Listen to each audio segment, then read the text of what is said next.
There are very few game franchises which are as consistent in quality with each new game like the Zelda series have been. But even the Zelda series has had its ups and downs. And for the past 10 years, Skyward Sword has been regarded by many Zelda fans to be an absolute piece of Korok shit. But at the same time, others looked at it as a shining piece of the Triforce. Now, regardless of public opinion, this is my review of Skyward Sword, and after playing through the game twice, I can confidently say, the game is fun.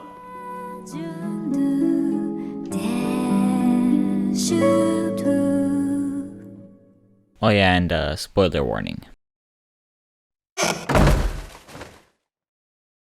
To start off, I think we should address the motion controls. Now, obviously it didn't work for some people, but me personally, when I played it 10 years ago on the Wii, I thought it was a blast. You know, each battle demanded your engagement as you actually have to think about which direction you swing, but that was 10 years ago, and now we have the Switch and its Joy-Cons with its HD rumble and camera IR sensor, built-in gyroscope. I mean, surely this glorious piece of technology must elevate Skyward Sword to new heights.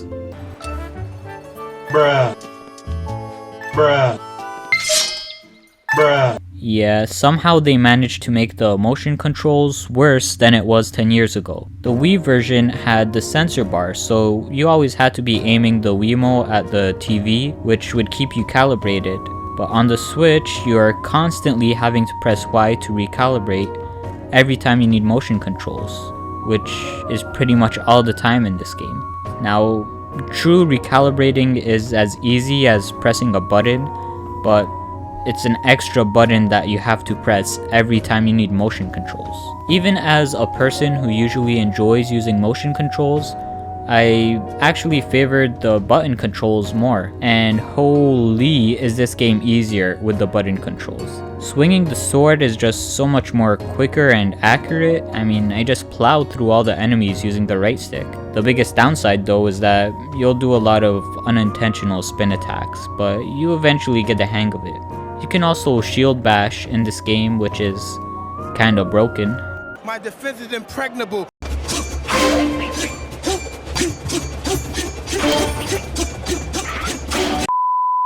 Honestly, motion controls aren't that bad. I may be being a little bit too harsh, but the constant recalibrating just takes you out of the game rather than put you in it, which is kind of the point.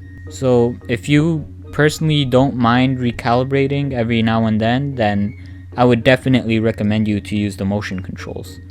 If not, then you can use controls. I would have liked to see more of the items incorporated into combat, similar to how Wind Waker did, especially because switching is so quick and seamless, unlike other Zelda games. But overall, combat is enjoyable, and it requires more than just mashing BBB. Done. BB. Dead. Plus, Skyward Sword does this thing where every time you get a hit, it goes like bing, bing, and it kind of feels like you're fighting to the music, which is satisfying.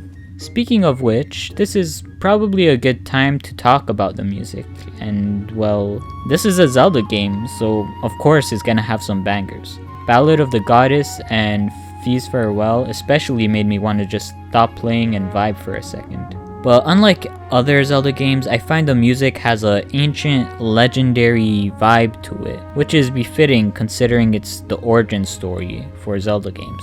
Another thing the music does is feel dynamic. Like when you enter a time shift zone, or when you're in the bazaar and you walk to a different merchant, it'll play a version of the bazaar song that matches their personality. And it's little things like that that really bring this game to life, other than the art style, I mean.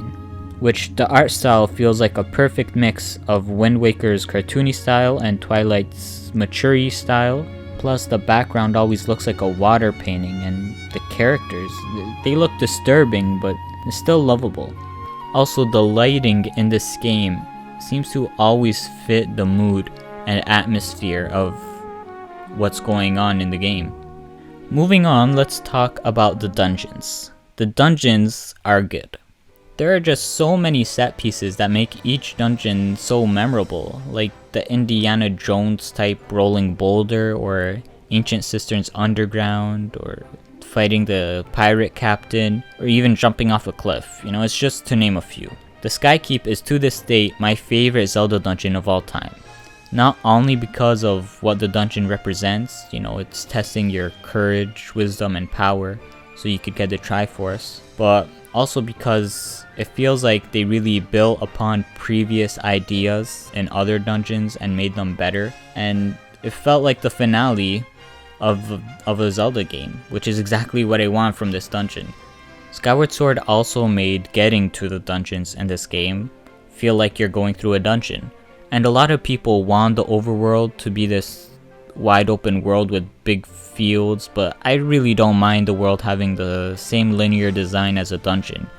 You know, sure, it's not as fun to look at, but I certainly had fun exploring and making my way through it. And the only parts that I really didn't enjoy exploring throughout this game was the skies. You know, the sky is really just meant to be a hub to connect all the locations, and in the beginning it's fun flying around, but it gets boring quick. When How to Train Your Dragon 2 makes flying funner, then you know Nintendo is doing something wrong. I mean, come on, look at this. You're just flipping it around and shit, meanwhile Nintendo's over here doing the bare minimum. I mean, I just can't help but feel like there's so much missed potential in flying. Also, some people claim that one of the game's biggest flaws are that they have you returning to the same places over and over again. But this is a stupid argument. I mean, each visit has you doing something completely new. You know, whether it's the Sacred Trials or searching for a dragon, they're always able to use the same environment, but in a completely new way. And do you know what that's called? Good level design.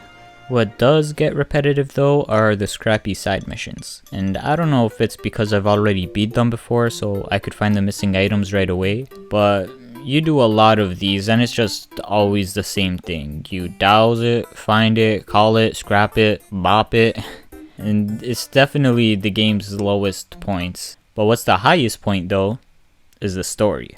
Now, I'd personally say that hands down Skyward Sword is the Zelda game with the best story. I know, it's a crazy statement, but I think this is really owed to the characters of the game. Like, get this, they actually made Zelda, you know, the person the games are named after, feel like a person that you'd care about, and not having her be the usual magical princess stereotype that she always is. I mean, how many other games does Zelda try to murder you? Twice. None. There's also the villain Girahim, who is this civil yet maniacal looking e-boy who can be genuinely terrifying at times. I mean, I'll only beat you within an inch of your life, or promising to deafen your ears with the sound of your own screams. As a kid playing in 2011, these lines terrified me. Plus, you fight him 3 times throughout the game, which may sound bad in the beginning, but first time all he does is just walk to you with his hand out smiling. You know, he says he's just toying with you. He doesn't take you seriously. But with each encounter, you prove yourself to be stronger than the time before, which doesn't only serve as a good measure of strength, but also builds a sort of rivalry as you both fight for the rights for Zelda's body. Also, just look at how expressive and well animated he is. How can you hate this guy?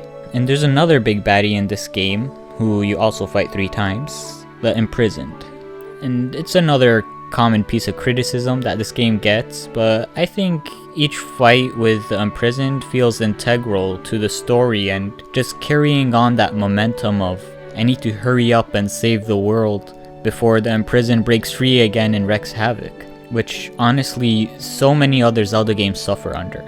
Also, he gets new abilities each time, and there are plenty of ways of fighting him. You know, you could go for the toes, use the bombs, use the big bombs, or easiest way, just jump on his head and hit him. Yeah, this boss got 10 times easier when I discovered this. Plus, he turns into Demise at the end, who probably has the best character design of any Zelda villain. And he gets introduced by just casually turning previous best villain Girahim into his sword. Yeah, it's pretty badass. Fee is supposed to be your robot guide for your adventure. She's like Jarvis, but for the Master Sword. Basically, if the Master Sword was a person, it would be Fi, which, looking back, explains why she was being set on fire when you have to temper your blade. That always confused me. Anyway, she used to come out every 5 minutes and say something like, "Master, I predict at 99% that this lava is hot." But she's more toned down in the HD version, making her more likable. And she could genuinely be helpful at times, like when I was low on hearts during the hero mode playthrough, she added it as a dowsing option and told me that I can use a heart medal to find hearts, even on hero mode, which I didn't know. But I think only at the end her character really begins to shine as she begins to understand human emotions, telling Link that she thinks she's feeling happiness and that the time they spent together is her most precious data, but then she has to go and rest in the Master Sword for all of eternity, so you gotta say goodbye to her, yet we as the player know that she's gonna be with us just trapped inside the Master Sword in all the other Zelda games. And I don't know, this just to me is one of the most beautiful farewells in all of video games. And then there is Grue. Grue is great. He's pretty much like Gaston from Beauty and the Beast. He's a cocky jerk like Gaston, he has his own posse like Gaston, and he even wants to win the princess like Gaston. Only difference is, Grue has a paradigm shift upon discovering the surface world, and then he witnesses Link being the badass he is, and he becomes a whole new person. He comes to terms with the fact that he's not the main character of the story, he's just a supporting character, which kinda leaves you with a newfound respect for him. Speaking of supporting characters though, I'd say that this game suffers from something that I like to call Majora's Mask syndrome, which is when every character is full of life and personality. Like Majora's Mask. To be fair, it doesn't do it as well as Majora's Mask, but almost every character gets to have their time in the spotlight via the side quests, and this really helps you grow attached to this colorful, vibrant world. You see, boys and girls, sometimes less is more. And even though there is less characters than other Zelda games here, there's still more to be indulged in. And all of this accompanied by the premise of a civilization living on floating islands, I was captivated. I also really enjoyed the duality of good versus evil in this game. On one side you got Link, he's the hero, he's saving people and spreading gratitude, and then you got Demise, spreading death and destruction. You got the Master Sword, it's long and thin and white, and it has the Triforce, and then you got the anti-Master Sword, which is wide and has these pointy edges on the side, and it also has an upside down Triforce on it. Plus it's all black. And then you got Fi, who's data driven and robotic, while Garahim is completely driven by his emotions and expressive. But both of these characters are made for the sole purpose of serving their master, no matter the cost. Now I know Zelda games have never been known for their excellent writing, but all things considered, this game was written in a way that can connect all the other Zelda games together. And that's pretty awesome. I mean, Demise's curse at the end of the game gives a whole new meaning to the relationship that Link, Zelda, and Ganondorf share. They're all just fated to war with each other for all of eternity, while Fi just has to watch from within the Master Sword at Link's endeavors, time after time after time. I mean, that subtle Fi reference in Breath of the Wild made me so glad that they're actually embracing the events of Skyward Sword and not just sweeping the game under the rug and considering it a failure. I really hope they do more in making the Zelda games feel more connected in the future. But this is Nintendo we're talking about, and they usually just do their own thing. But point is, this game gives so much lore to the franchise, making just Zelda games as a whole even better. And I think that's really what makes Skyward Sword, to me, one of my all-time favorite games. Thank you.